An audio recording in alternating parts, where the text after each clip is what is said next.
Կանչող մի ձայն, կանչող մի երգ սրտումս, կարոտ ու սեր հոգուս, որ սպասում է ինձ, նայող աչքեր, պարսասերքեր հեռվից, որ մոտ է ամեն ինձ, մենք շոյում ենք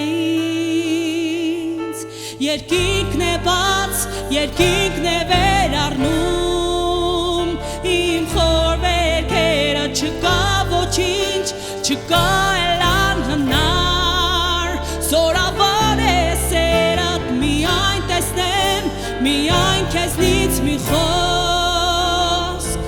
Որ ինձ տալիս է կյանք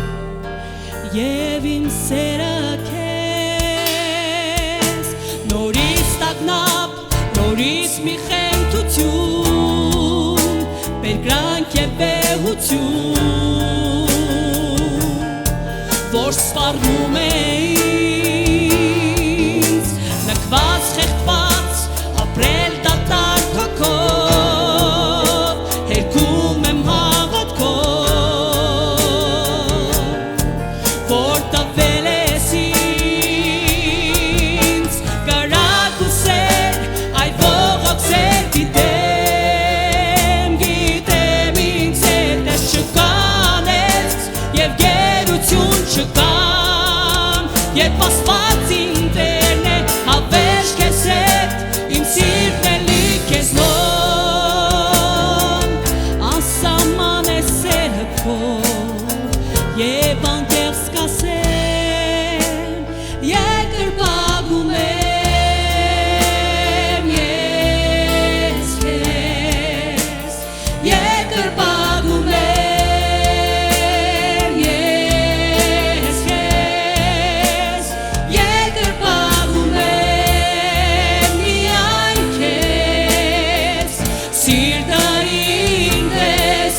Սպասում է քեզ ամեն վայրկյան երկրպագում եմ ես քեզ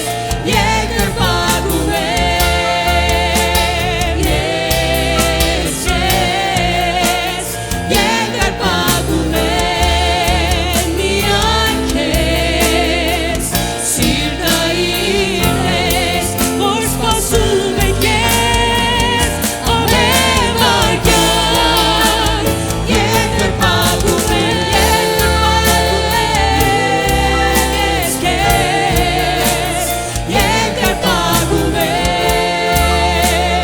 ես քեզ երկրպագում եմ միայն քեզ սիրտը ինձ Չում է քեզ ամեն վայրկյան երկրպագում եմ երկրպագում եմ երկրպագում եմ ես քեզ երկրպագում եմ միայն քեզ սիրտը ինձ որ սպասում է քեզ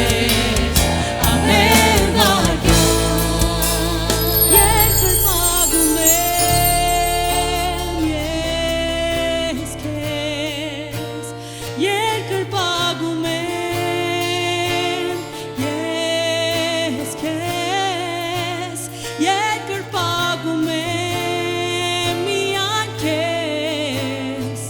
սիրտը ինձ որ սպասում է քեզ ամեն վայրկյան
Շնորհակալություն Աստծուն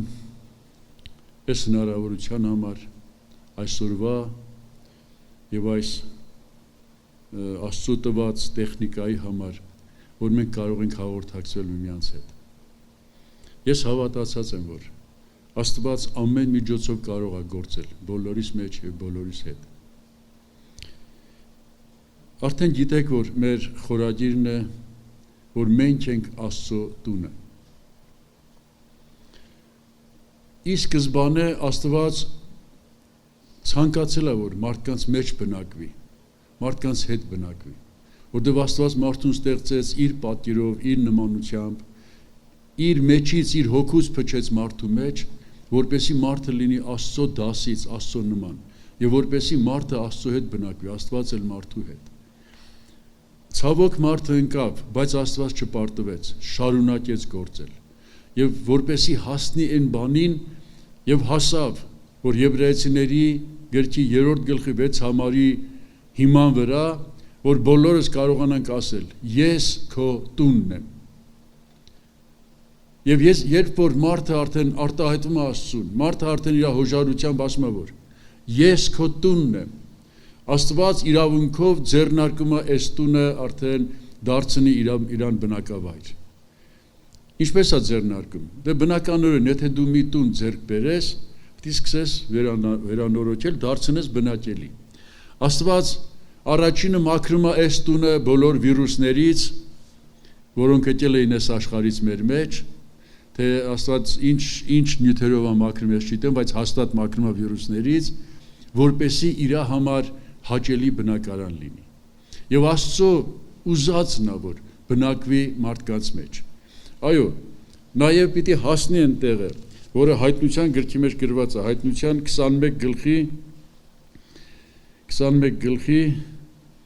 3-րդ համարում է գրված։ Ու երկնքից մեծ ձայն լսեցի, որ կասեր. ահա Աստծո խորանը մարդկանց մեջ, ու նա նրանց հետ պիտի բնակվի, եւ նրանք նրա ժողովուրդը պիտի լինեն, եւ Աստված ինքը նրանց հետ պիտի լինի իբրև նրանց Աստված։ Եվ հավիտենություն։ Գալու է մի օր, որ Աստված պիտի հրատարակի, ահա Աստծո խորանը մարդկանց մեջ, եւ Աստված պիտի բնակվի մարդկանց հետ։ Բայց հիմա անհատներ կան, որ Աստված ուզում է բնակվել իրանց հետ։ Եվ Հիսուսն էլ երբ որ եկավ աշխարհ, Հիսուսն էլ մի փափագ հայտնեց, որդին մարդո գլուխը դնելու տեղ չունի։ Այսինքն ինքը ուզեց, Հիսուսը փափագում էր, մի տեղ գլուխը դնելու տեղ ունենա։ Եվ հավատում եմ, որ երբ որ կազմավորվեց իր եկեղեցին, Հիսուսը գլուխ դնելու տեղ ունեցավ։ Եվ Աստված ուզում է, որ ամեն ընտանիքում գլուխ դնելու տեղ ունենա։ Եվ հիմա ընտանիքի վերաբերյալ մի տեղ եմ ուզում կարդամ, որտեղ Աստված եւ զգուշացում ունի, բայց նաև սպասումներ ունի մեզանից։ Այդ տեղն է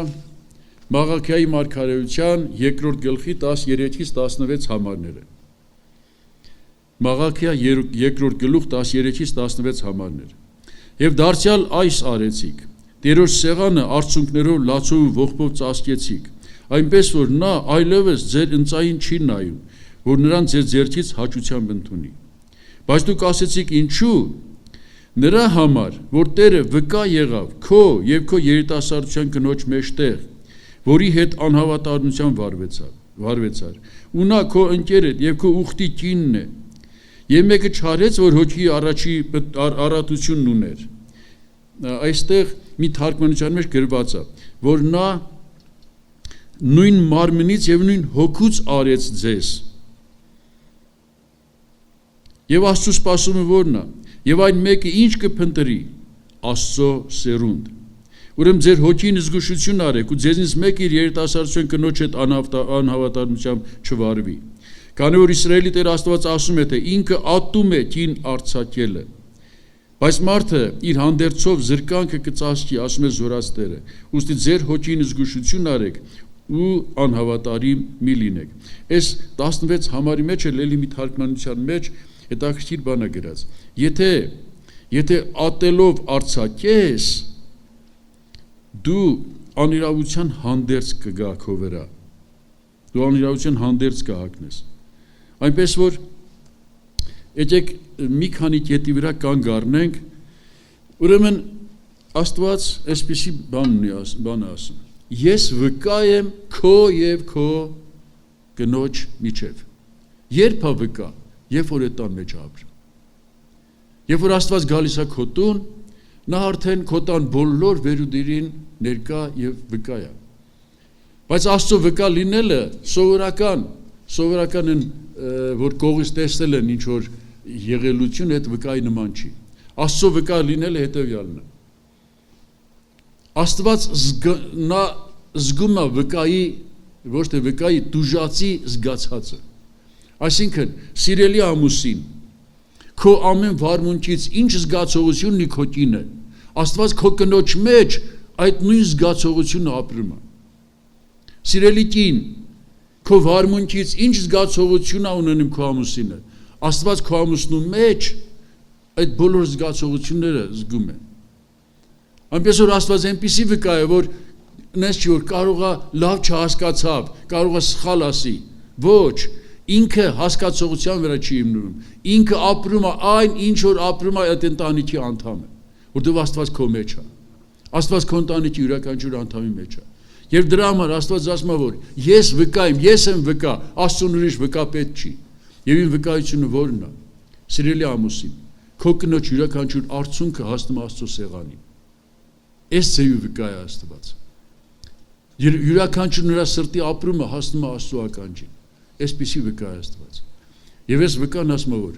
զգուշ մնա, անհավատարիմ մի եղիր։ Այս խոսքը այս համարում ուղղված է տղամարդուն։ Ես մտածում եմ, գիտեք ինչի է տղամարդուն ուղղված, որտեվ ես հավատացած եմ, որ Աստված կնոջ մեջ ավելի հավատարմություն է դրել։ Սիրելի տղամարդ, եթե դու հավատարիմ լինես, կինդ հավատարիմ կլինի, որտեվ կնոջ մեջ Աստված հավատարմությունն, նվիրվածությունը ավելի է դրել։ Որովհետև գրված է կինն ամուսնու համար։ Ամեն դեպքում, բայց բոլորից է սպասում հավատարմություն։ Եվ եթե հավատարիմ չլինեք, ձեր հոգիի համար զգուշացեք։ ձեր հոգիի համար։ Դրա համար ասում է, որ Աստված ատում է ապահարզանը, ատում է կին արձակելը։ Նա որ միացրեց ամբողջ կյանքի համար, միացրեց հավիտենապես, միացրեց մարմնով եւ հոգով։ Եվ ընդհանրապես Աստված ընտանիքի Աստված է, Աստված օրհնում է ընտանիքները, Աստված խոստումներ տվեց ընտանիքներին, Աստված ում որ խոստում տվեց, Աբրահամին որ խոստում տվեց, Աստված այդ խոստումը ոչ թե տվեց միայն հենց Աբրահամին, այլ Աբրահամին եւ նրա ողջ սերունդին, որտեղ Աստված սիրում է ընտանիքը, ինքն է հիմնել ընտանիքը, ինքն է հիմնել ընտանեկան հարաբերությունները։ Դրա համար ասում եմ, որ զգուշացեք ձեր հոգին։ Բայց այդտեղ ես հաջորդ միտքն եմ ուզում ներկայացնել, այսինքն դրանով Աստված չի բավարարվում, դրան Աստված դարձյալ սպասում ունի։ Եվ ընդհանրապես մենք, որ ընտանիք ենք կազմում, ինչ սպասում ունենք։ Այո, այդտեղ լավ ժամանակ անցկացնենք մեր կողակիցների հետ, հանգստանանք, խաղաղ ապրենք, ուտելիք լինի, հագնելիք լինի, ջերմություն լինի եւ այլն։ Բայց մի կարևոր բան, ամեն մի ընտանիքում կարիք կա, որ սերունդ բարձրանա, սերունդ մեծանա, այդ ընտանիքում սերունդ դաստիարակվի եւ այնպիսի սերունդ, որ հետո ծնողները ուրախանան իրանց սերունդով, այնպիսի սերունդ, որ ոչ թե հետո ծնողները ինչ ասեմ, դարդանեն, վարվեն, դժվարանան, այլ ուրախանան, բարձրանան իրանց սերունդով։ Իսկ այդ սերունդը իհարկե եւ իրանցից գենային հատկություններ պիտի ժառանգի եւ լուրջ դաստիարակություն պիտի ընդունի։ Հիմա Աստված այն ընտանիքը, որ արդեն իրանն է, այն ընտանիքը, որ արդեն պատկանում է իրան, մի սպասում ունի, որ այդ ընտանիքում Աստծո սերունդ բարձրանա։ Աստված սերունդի կարիք ունի, սպասում ունի, սիրելի Աստծո մարդ, Աստված ուզում է քո ընտանիքում Աստծո սերունդ բարձրանա։ Հասկանում եք Աստծո սերունդ, բայց ամեն դեպքում ուզում եմ մի քիչ սրա մեջ խորանանք։ Բոլորն էլ երեխա են ունենում։ Բայց այստեղ ասեմ, ինչի այստեղ նշված, նա որ հոգի առատությունը ուներ, նա է սպասում այդ սերունդը, որտեղ Աստված իր հոգին դրել է քո մեջ, եւ որ պետք է իր Աստծո սուրբ հոգով կարող է քեզ ել ավելի զորացնի, որ դու իսկապես հոգով դաստիարակես, որ քո սերունդը ծնվի հոգով, եւ Աստված քեզ տալիս է սուրբ սերունդ, արդեն ինքը սուրբ սերունդ է տվել։ Յուրաքանչյուր հոգեվոր ընտանիքում ծնված երեխան սուրբ սերունդ է Աստված համարում։ Բայց այդ սուրբ սերունդին պետք է սուրբ դաստիարակություն։ Եվ որն է այդ սուրբ դաստիարակությունը։ Ես sense եմ հասկացել։ Աստված ուզում է, որ քո երեխեն տեսնի քո կյանքի մեջ աստվածապաշտություն եւ սովորի աստվածապաշտություն։ Տեսնի քո կյանքի մեջ աղոթք եւ ինքը վարժվի աղոթքի մեջ։ Ինքը սրբություն տեսնի այս ընտանիքում եւ ինքը մեծանա սուրբ մթնոլորտում։ Իհարկե, եթե ինքը բամփասանք ու դատողություն լսի, այդ սերմը պիտի ինգնի իր մեջ։ Եթե ինքը կռիվ ու հայոյանք լսի, դրանով պիտի մեծանա, բայց դա արդեն Աստծո սերունդ չի լինի։ Աստված ուզում է սուրբ սերունդ, Աստծո սերունդ, որ հետո Աստված ինքը բարձրանա այդ սերունդով։ Աստված հետո ինքը այդ սերունդի հետ գործ ունենա։ Եվ այստեղ մի քանի բան ուզում եմ ասել։ Կարդամ նույնիսկ։ Ուրեմն 78 Սաղմոսից եմ ուզում կարդամ։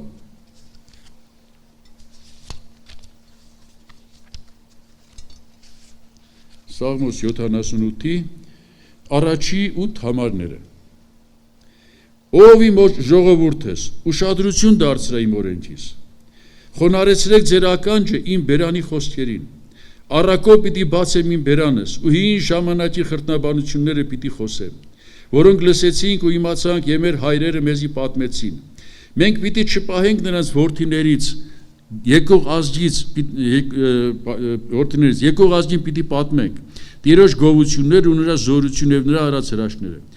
որովհետեւ վկայություն հաստատեց Հակոբի մեջ ու օրենք դրեց Իսրայելի մեջ, որոնք պատվիրեց մեր հայրերին, որպեսզի սովորեցին իրենց որդիներին, որպեսզի գալու ազգը նոր ծնվող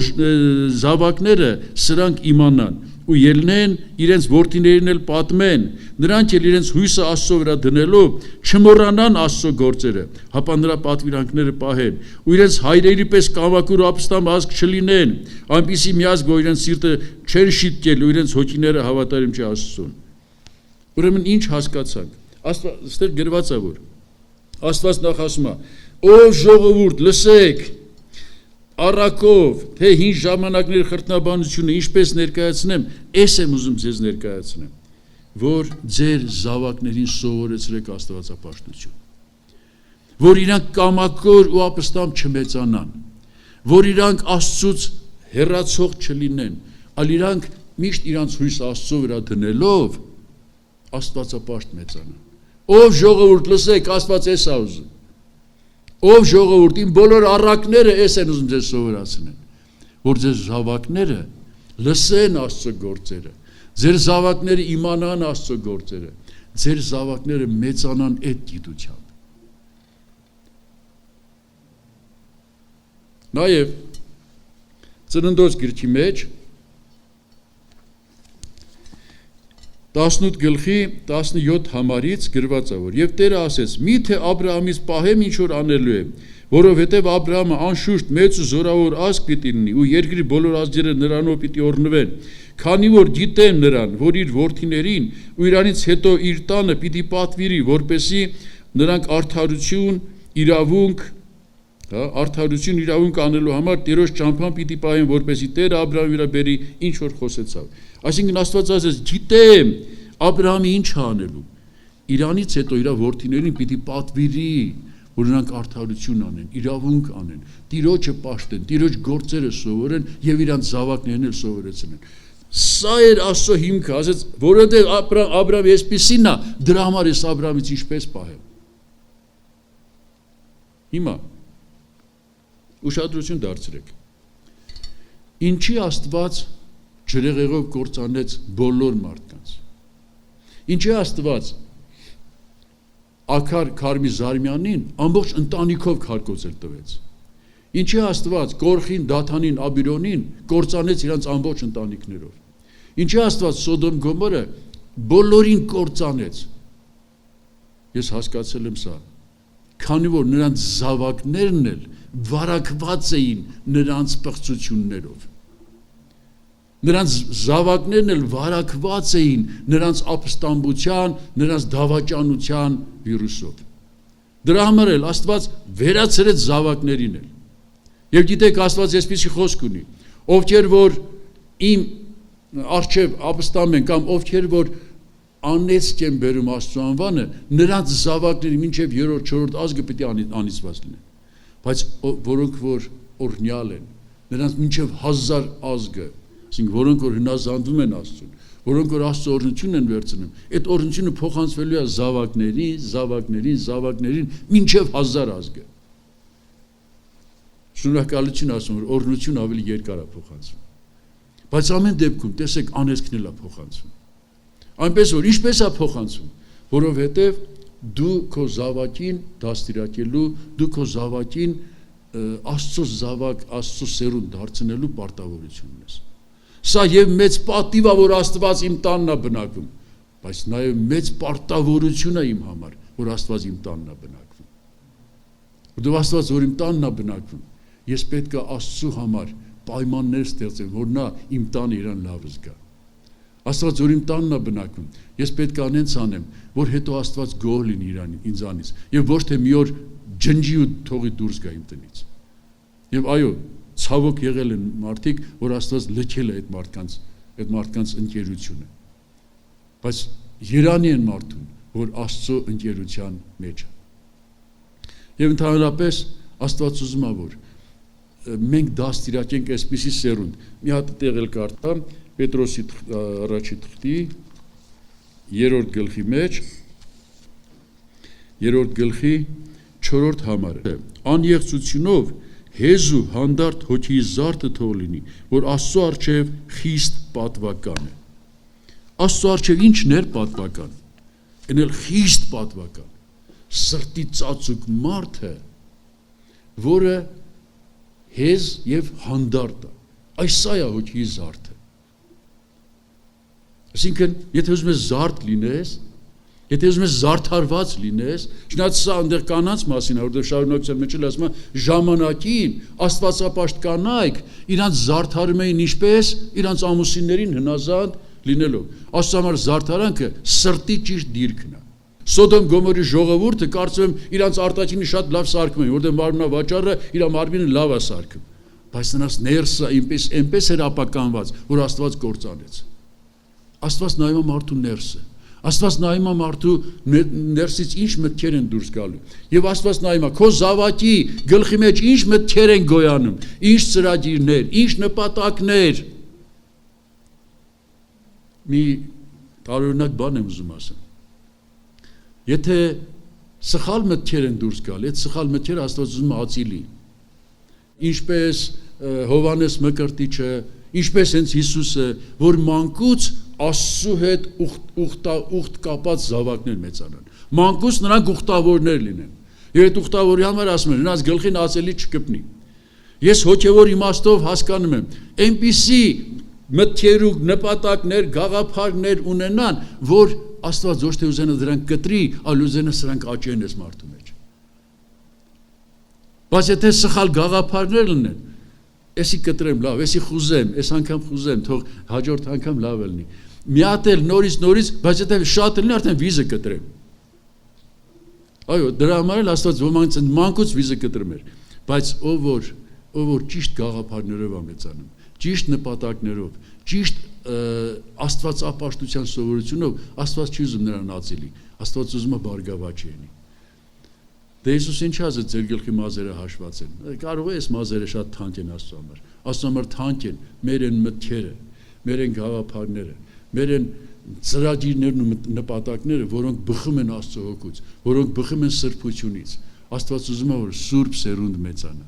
Աստված ուզում է, որ Աստծո սերունդ մեծանա։ Աստված Աստծո սերունդի սպասում ունի քո ընտանիքում։ Այդ դրա համար էլ ուզում է քո ընտանիքում ապրի եւ տեսնի այդ սերունդը, ուրախանա այդ սերունդի վրա, գործածի այդ սերունդին, այդ սերունդի հետ հույսեր կապի։ Եվ ինչպես Դավիթին ասեց, Աստված ուզում է մարդիկ, փնտրում է մարդիկ, որ իր սրտի ուզածը անեն։ Աստված փնտրում է մարդիկ, որ իր ամբողջ կամքը կատարեն։ Եվ այդ մարդիկ Աստված ուզում է քո ընտանիքից։